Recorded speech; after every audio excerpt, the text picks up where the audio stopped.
Hello guys, কেমন আছে সবাই? এখানে দেখতেই পাচ্ছ একটা খুব সুন্দর একটা আমাদেরকে জুস দিয়ে চলে গেছে। আই থিঙ্ক এটা মকটেল কি একটা নাম ছিল, ভার্গিন মজিটো না কি।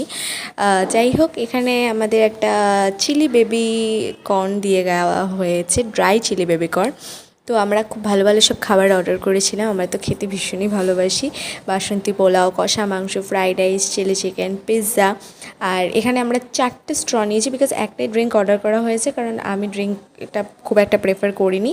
তার এখানে ভিডিও করছে, আমাকে কেউ ভিডিও করে দিচ্ছিল না বলে। আর একটা সিন দেখতে থাকো। বাথরুমে ঢুকে আমি ওয়াশরুমটা দেখাতে চাই না প্লিজ।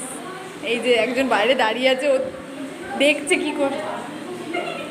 ঈশ্বর, এ হাসছে, এ ফটো তুলে যাচ্ছে। পুরো রেস্টুরেন্টটা আরও ফাঁকা ছিল বলে এরা পুরো নিজেদের মতো করে আমরা এনজয় করে এসেছি। তো এখানে এখন ফিরে যাচ্ছে, ও এখন ঘুরতে যাবে বলে বায়না ধরেছে, ওকে এখন আবার ঘুরতে নিয়ে যেতে পারবো। আর ফাইনালি রোদটা উঠেছে, তো দেখতে থাকো কোথায় ঘুরতে গেল।